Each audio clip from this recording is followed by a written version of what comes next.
Please Hetal, मान जाओ मेरी खातिर। हेतल पुत्र, देख तेरी अंबाजी आई हैं। बाजी, बाजी,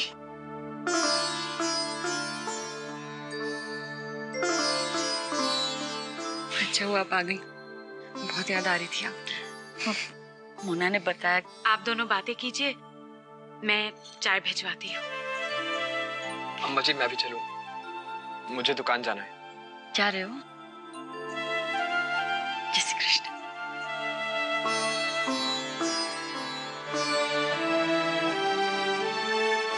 और मोना ने बताया ना तो मेरा तो दिल ही बैठ गया। फिर सोचा मेरी बेटी बड़ी हो गई है,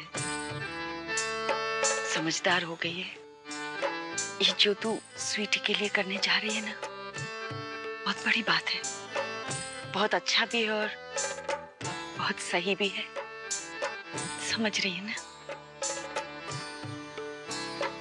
सही कहा था तुमने। बहुत गर्व है मुझे तुझ पर। बस तेरी माँ का सर हमेशा से ऊपर रखना।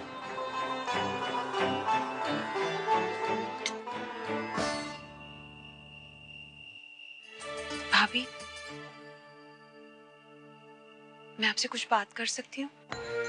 हाँ स्वीटी, इसमें पूछने वाली कौन सी बात है? बैठो।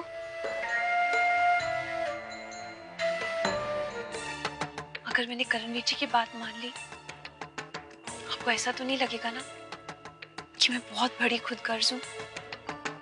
नहीं, मैं ऐसा कुछ नहीं सोचूं।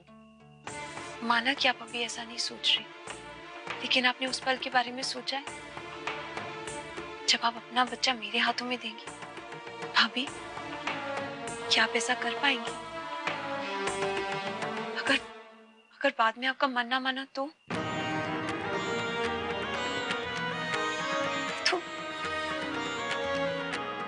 मैं तो दूसरी बार अपना बच्चा खो दूंगी। नहीं नहीं स्वीटी, आप चिंता मत कीजिए, मैं ऐसा कुछ नहीं करूं। अम्बा जी सही कह रही, ये उन दोनों का फैसला है और हमें इस फैसले की रिस्पेक्ट करनी चाहिए।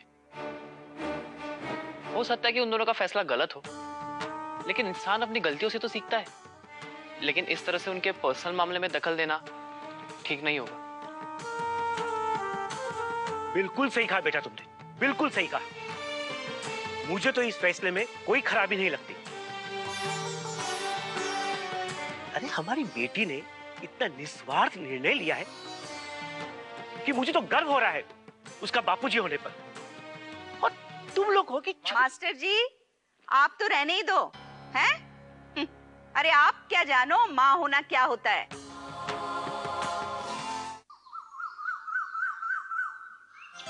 मैं आप सबसे कुछ कहना चाहती हूँ। वैसे मैंने कभी रब जी को तो नहीं देखा, लेकिन हाँ, ये पक्का है कि आप सब मेरे लिए रब जी से बहुत बढ़कर हैं। बिन मांगे मैंने सब कुछ पाया आप सबसे, और आज से आप सब में करणवीर जी और हेतल भाभी का नाम भी जुड़ गया, क्योंकि ये दोनों मुझे वो देने वाले हैं जो मेरे रब जी ने मुझसे छीन लिया। करणवीर जी, मुझे आपका तोहफा मंजूर है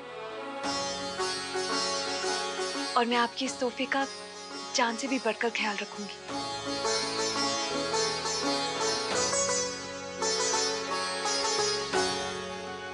थैंक्स। अम्बा जी प्लीज देखिए, आपको मुझे बताना पड़ेगा, आपको डांस से इतनी नफरत क्यों हो गई है अम्बा जी? देखिए अम्बा जी, आज मैं जान के ही रहूंगी। हाँ, मुझे जानना है, प्लीज बताइए ना क्या वजह है आखिर। नहीं बताऊंगी,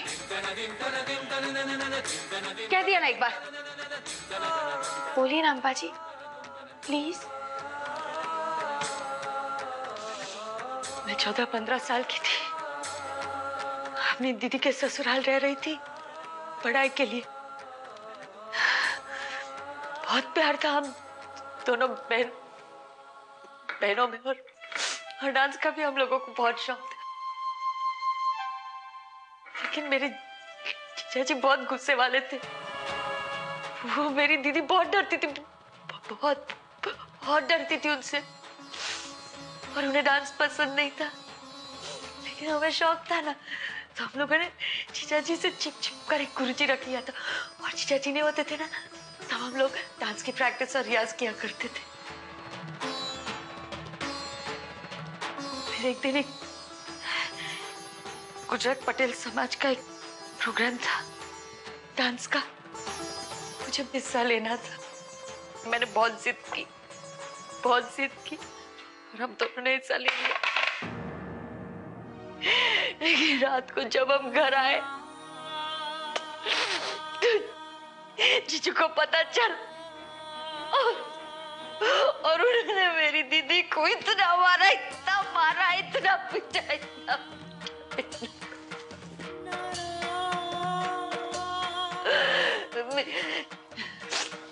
मेरी दीदी बेहोश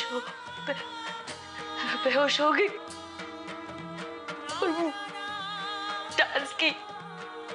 डांस के शौक की वजह से, मेरी जिद की वजह से ये सब हुआ। और मैं वहां दरवाजा था, उसके पीछे से देखती रही मेरी दीदी को पीटते रहे।